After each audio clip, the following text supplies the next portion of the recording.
Hello, welcome back. John Stark, your favorite blind film critic, and I'm here to talk about Ordinary Angels. This film stars Alan Ritchson, Hilary Swank, and Nancy Travis. And it's been casually referred to as faith-based, although I don't, maybe, I guess it is. It has audio description by Deluxe with Marsha Bartinetti, and we're going to talk about it. But first, I'm going to need you to click that subscribe button because I haven't eaten in weeks. No, I eat all the time. It would be nice to have more subscribers.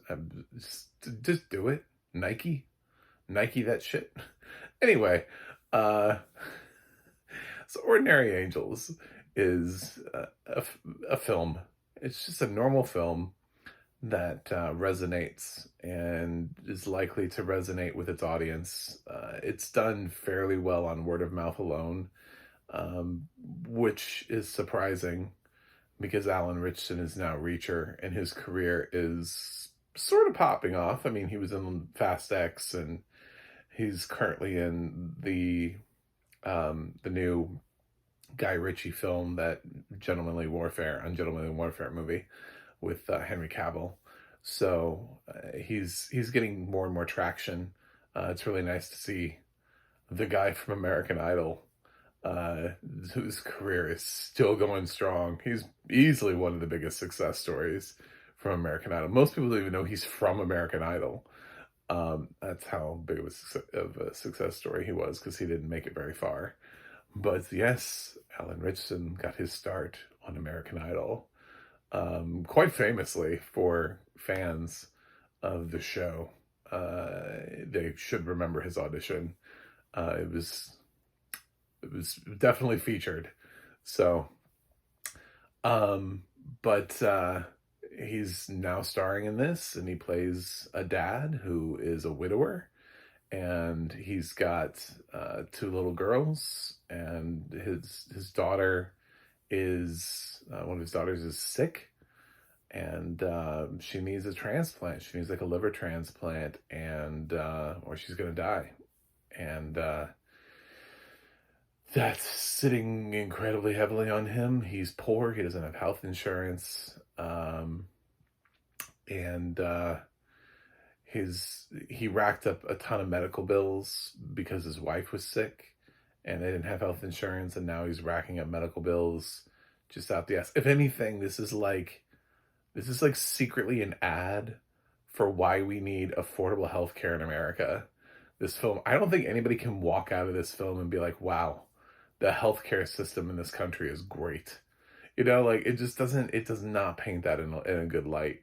And also with faith-based movies, you can't really say that they're like being made from, a certain slant. You can't be like, well, the liberals made this movie. They don't usually make faith-based movies. It's usually made the other way around. But anyway, so we're here at a film that definitely does not paint the medical industry and the heroes. This is not Grey's Anatomy, where doctors are champions. Doctors are causing this guy to be in debt of like $400,000. And he's sitting there trying to figure out how he's going to pay for medicine for his daughter, and in comes a very imperfect character in Sandra, played by Hilary Swank, who is a hairdresser who sees the plight of this girl and decides to take her up as this challenge and step in, and she starts raising money, starts doing what she needs to do to try to help this little girl out and make sure that she gets everything that she needs, and becomes such a huge part of her life. And Nancy Travis plays the grandmother, by the way, so she's in the film quite a bit, but not a lot. It's really Alan Ritchson and Hilary Swank, and the actresses that play the little girls are probably in it a little bit more than she is. But we learn more about Swank and her background, and maybe the reasonings that she has for doing this are sort of a makeup, like a do-over. This is her second chance at being able to help somebody when she wasn't able to before. And so she's basically attached herself and is not gonna, she's dug her claws in. And, of course, Richardson's character is a little bit hesitant. He's like, I don't like help. I can do this myself. Um, and Swank comes in with, no, you can do this. It's just good to see Swank in a film that doesn't suck. She's been in some really crappy films. Like, we gave her 2 Oscars, and then we were like, hey, do you want to do shit like The Good Mother? Not really. But okay, fine, I mean, she shows up in some of the weirdest, shittiest projects.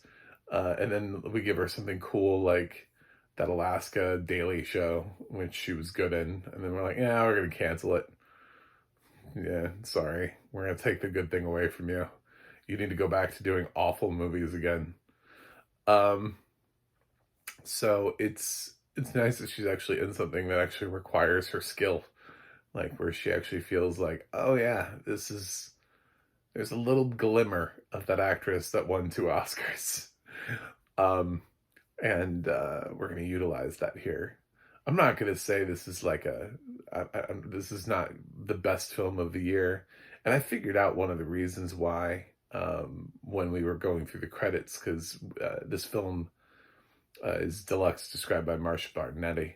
And I noticed when we got to screenplay by, as it read it was screenplay by Meg Tilly, first of all, which I was like, what? But the second one was Kelly Freeman Craig, and I was like, oh, okay. That makes sense now. Unfortunately, she's not also directing, but she does have a screenplay credit here. And she did just write Are You There, God? It's Me, Margaret. And she's written The Edge of 17. She's a pretty solid screenwriter. So that's why the film feels cohesive. It's definitely inspirational. I don't know how faith-based it really is, because to be totally honest, there's not a lot of talk about God or church in this. It does factor in, like, they go to church like people who normally just live their lives, but and their pastor eventually, in sort of like the big dramatic climax, plays a part, but it's not really heavily handed like the whole movie. There aren't a lot of like crosses and a lot of praying and a lot of, like, it's not a lot of that. It just kind of has like a little glimpse. It's about as Christian as Angels in the Outfield. I mean, technically he prays in that movie, so why wouldn't that movie be considered to be faith-based? There are actual angels in that film. So yeah, this is sort of just like people doing good deeds. If the film title Pay It Forward hadn't already been used on a Kevin Spacey movie, this movie could probably just be called Pay It Forward. And just move on. Yeah. Ordinary Angels is just a reminder that there are people in every day who are working and trying to do good things. So I thought it was pretty solid. It's not my favorite film of the year, but I had no expectations for this film at all. The only reason I bothered to watch it was because there were people who were like, actually, this surprised me. And then on top of it had audio description. So it got my vote on that front. And I liked the audio description. Marsha's audio description is nice as usual. So yeah, this is a good film. I approve. Check it out. I don't want to spoil it, even though it's based on a true story. And you do get that stuff at the end where they like show you the real people and what they're up to, and that kind of stuff.